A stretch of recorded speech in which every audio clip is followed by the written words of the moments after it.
जय माता दी फ्रेंड्स, कैसे हैं आप सब दोस्तों। बताने के लिए कमेंट में जय माता दी जरूर लिखेगा। और यदि आप माता रानी के चैनल पर पहली बार आए हैं तो यहाँ से खाली हाथ बिल्कुल भी मत जाइएगा। चैनल को अभी सब्सक्राइब कर दीजिएगा ताकि आप भी माता रानी के इस प्यारे से परिवार का हिस्सा बन जाएं। और दोस्तों साइड में जो बेल आइकन है उसे भी जय माता दी बोल के बजा दीजिएगा ताकि हमारे आने वाले वीडियोस का नोटिफिकेशन सबसे पहले आपको मिले। तो चलिए आज हम सुनते हैं मार्गशीर्ष मास में गुरुवार के दिन श्री माँ महालक्ष्मी के व्रत की कथा। ध्यान से सुने श्री महालक्ष्मी की व्रत कथा। इसे श्रवण और पठन करने से दुख दारिद्र्य दूर हो जाता है। श्री महालक्ष्मी माता की कृपा से सुख संपत्ति ऐश्वर्य प्राप्त होता है, मन की इच्छा पूरी होती है। श्री महालक्ष्मी माता के अनेक रूप तथा नाम हैं। भूतल में वे छाया, शक्ति, तृष्णा, शांति, जाति, लज्जा, श्रद्धा, कांति, वृत्ति, स्मृति, दया, तुष्टि माता, अधिष्ठात्री एवं लक्ष्मी के रूप में स्थित हैं। उन्हें प्रणाम करते हैं। कैलाश शिखर पर पार्वती, क्षीर सागर में सिंधु कन्या, स्वर्गलोक में महालक्ष्मी, भूलोक में लक्ष्मी, ब्रह्मलोक में सावित्री, ग्वालों में राधिका, वृंदावन में रासेश्वरी, चंदन वन में चंद्रा, चंपक वन में गिरजा, पद्म वन में पद्मा, मल्टीवन में मालती, कुंदन वन में कुंददंती, केतकी वन में सुशीला, कदम्ब वन में कदम्ब माला, राजप्रसाद में राजलक्ष्मी और घर घर में ग्रह लक्ष्मी इन विभिन्न नामों से पहचानी जाती हैं। इस तरह सर्वथा चारों ओर सर्वभूत में सुपरिचित माता श्री महालक्ष्मी की यह कथा है। अब हम इसका श्रवण पठन करेंगे। भारतवर्ष के सौराष्ट्र देश में द्वापर युग की यह कहानी हुई है। सौराष्ट्र में उस समय भद्रश्रवा नाम के राजा थे। वे बड़े पराक्रमी थे। 4 वेद, 6 शास्त्र, 18 पुराणों का उन्हें ज्ञान था। उनकी रानी का नाम सुरथ चंद्रिका था। रानी दिखने में सुंदर और सुलक्षणा थी तथा पतिव्रता थी। उन दोनों को 7 पुत्र तथा उसके बाद एक कन्या का वरदान मिला था। कन्या का नाम श्याम बाला था। एक बार महालक्ष्मी जी के मन में आया कि जाकर उस राजा के राजप्रसाद में रहे। इससे राजा को दुगनी धन दौलत की प्राप्ति होगी और वह इस धन दौलत से अपनी प्रजा को और सुख दे पाएगा। गरीब के घर अगर रहे और उसे धन दौलत प्राप्त हो तो वह स्वार्थी की तरह केवल अपने ऊपर ही खर्च करेगा। यह सोचकर श्री महालक्ष्मी जी ने बूढ़ी ब्राह्मण स्त्री का रूप धारण किया। हाथ में लाठी लिए लाठी के सहारे रानी के द्वार तक पहुंची। यद्यपि उन्होंने बूढ़ी औरत का रूप धारण किया था पर उनके चेहरे पर देवी का तेज था। उन्हें देखते ही एक दासी सामने आई। उसने इनका नाम धाम काम धर्म पूछ डाला। वृद्ध ब्राह्मणी का रूप धारित माता लक्ष्मी ने कहा, बालिके, मेरा नाम कमला है। मेरे पति का नाम भुवनेश है। हम द्वारिका में रहते हैं। तुम्हारी रानी पिछले जन्म में एक वैश्य की पत्नी थी। वह वैश्य गरीब था। दारिद्र्य के कारण हर रोज घर में झगड़े होते थे तथा उसका पति रोज उसे मारता था। इन बातों से तंग आकर वह घर छोड़कर चली गई तथा वन जंगल में खाली पेट भटकने लगी। उसकी इस दुर्दशा पर मुझे दया आई। तब मैंने उसे सुख संपत्ति देने वाली श्री महालक्ष्मी की कथा सुनाई। मेरे कहने पर उसने श्री महालक्ष्मी का व्रत किया। श्री महालक्ष्मी प्रसन्न हुई। उसकी गरीबी दूर हुई। उसका घर संसार दौलत संतति संपत्ति से भर गया। बाद में पति पत्नी दोनों परलोक सिधारे। लक्ष्मी व्रत करने के कारण वे लक्ष्मी लोक में रहे। उन्होंने जितने साल महालक्ष्मी का व्रत किया उतने हजारों साल उन्हें सुख भोग मिला। इस जन्म में उसका जन्म राजघराने में हुआ है परंतु वह श्री महालक्ष्मी का व्रत करना भूल गई है। उसे यह याद दिलाने में यहाँ आई हूँ। बुढ़िया की बातें सुनकर दासी ने उन्हें प्रणाम किया तथा श्री महालक्ष्मी का व्रत किस तरह किया जाए इस बारे में पूछा।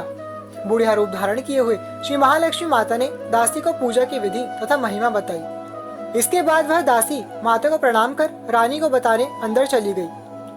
राज वैभव में रहते हुए रानी को अपने ऐश्वर्य का बहुत घमंड हुआ था। संपत्ति तथा अधिकार की वजह से वह उन्मत्त हो गई। दासी द्वारा बताई गई बुढ़िया की बातें सुनकर वह आग बबूला होकर राज द्वार पर आकर बुढ़िया रूपी श्री महालक्ष्मी पर बरस पड़ी। उसे यह मालूम नहीं था कि श्री महालक्ष्मी माता बुढ़िया का रूप धारण किए द्वार तक आई हैं। परंतु रानी का इस प्रकार रुख बर्ताव तथा अपना अनादर देखकर माता ने वहां ठहरना ठीक न समझा। वे वहां से चल पड़ी। राह में उन्हें राजकुमारी श्याम बाला मिली। उन्होंने श्याम बाला को सारी बात बताई। श्याम बाला ने अपनी ओर से श्री महालक्ष्मी माता से क्षमा मांगी। माता को उस पर दया आई। उन्होंने श्यामबाला को श्री महालक्ष्मी व्रत के बारे में बताया। उस दिन अगहन अर्थात मार्गशीर्ष माह का पहला गुरुवार था। श्यामबाला ने परम श्रद्धा से श्री महालक्ष्मी का व्रत रखा। फलस्वरूप राजा सिद्धेश्वर के सुपुत्र मालाधर से उसका विवाह हुआ। वह धन दौलत ऐश्वर्य वैभव से मालामाल हो गई। पति के साथ ससुराल में आनंद से दिन बिताने लगी। इधर श्री महालक्ष्मी का रानी पर प्रकोप हुआ। फलस्वरूप राजा भद्रश्रवा का राज्य एवं राज कारोबार नष्ट हो गया। यहाँ तक कि खाने के लाले पड़ गए। ऐसी हालात में एक दिन रानी ने राजा से निवेदन किया, हमारा दामाद इतना बड़ा राजा है, धनवान है, ऐश्वर्यशाली है, क्यों ना उसके पास जाएं, अपना हाल उसे बताएं, वह जरूर हमारी मदद करेगा। इस बात पर राजा भद्रश्रवा दामाद के पास रवाना हुए। राज्य में पहुंचकर एक तालाब के किनारे थोड़ी देर विश्राम लेने के लिए ठहरे। तालाब से पानी लेने आते जाते दासी ने उन्हें देखा। उन्होंने विनम्रता से उनकी पूछताछ की। जब उन्हें मालूम हुआ कि वे रानी श्यामबाला के पिता हैं, तो दौड़ते हुए जाकर उन्होंने रानी को सारी बात बताई। रानी ने दासी के हाथ राज परिधान भेजकर बड़े ठाट से उनका स्वागत तथा आदर सत्कार किया, खान पान करवाया। जब वे लौटने लगे तो सोने की मोहरे से भरा घड़ा दिया। राजा भद्रश्रवा जब वापस लौटे तो उन्होंने देखकर रानी सूरज चंद्रिका खुश हुई। उन्होंने सोने की मोहरे से भरे घड़े का मुंह खोला, पर हाय भगवान, घड़े में धन के बदले कोयले मिले। यह सब श्री महालक्ष्मी के प्रकोप से हुआ। इस प्रकार दुर्दशा में और कई दिन बीत गए। इस बार रानी स्वयं अपनी कन्या के पास गई। वह दिन अगन माह का अंतिम गुरुवार था। श्यामबाला ने श्री महालक्ष्मी का व्रत किया, पूजा की, अपनी माता से भी व्रत करवाया। इसके बाद रानी अपने घर आई। श्री महालक्ष्मी का व्रत रखने पर उसे फिर से अपना राजपाट, धन दौलत, ऐश्वर्य प्राप्त हुआ। वह फिर से सुख, शांति, आनंद में जीवन बिताने लगी। कुछ दिनों बाद राजकन्या श्यामबाला अपने पिता के घर आई। उसे अपने घर देखकर सूरज चंद्रिका के पुरानी बातें याद आईं। यही कि श्यामबाला ने अपने पिता को घड़ा भर कोयला दिया था और उसे तो कुछ भी नहीं दिया था। इसी कारण श्यामबाला को पिता के घर आने पर उसका कोई आदर आतिथ्य नहीं हुआ, बल्कि अनादर हुआ। पर उसने इस बात का बुरा नहीं माना। अपने घर लौटते समय उसने पिता के घर से थोड़ा नमक ले लिया। अपने घर लौटने पर उसके पति ने पूछा, अपने मायके से क्या लाई हो? इस पर उसने जवाब दिया, वहाँ का सार लाई हूँ। पति ने पूछा, इसका मतलब क्या हुआ? श्यामबाला ने कहा, थोड़ा धीरज रखें, सब मालूम हो जाएगा। उस दिन श्यामबाला ने सारा भोजन नमक डाले बिना बनाया और परोसा। पति ने खाना चखा। सारा खाना नमक बिना था, इसलिए स्वाद न आया। फिर श्यामबाला ने थाली में नमक डाला, इससे सारा भोजन स्वादिष्ट लगने लगा। तब श्यामबाला ने पति से कहा, यही है वह मायके से लाया हुआ सार। पति को उसकी बात सही लगी। फिर वह दोनों हंसी मजाक करते हुए भोजन करने लगे। कहा गया है कि इस तरह जो कोई श्रद्धा भाव से श्री महालक्ष्मी की पूजा करे, उसे माता की कृपा प्राप्त होती है, सुख, संपत्ति, शांति प्राप्त होती है, सभी मनोकामनाएं पूर्ण होती हैं। परंतु यह सब प्राप्त होने पर माता की पूजा को भूलना नहीं चाहिए। हर गुरुवार को व्रत पाठ अवश्य करना चाहिए। इस तरह श्री महालक्ष्मी की महिमा भक्तों की मनोकामना पूरी करती है।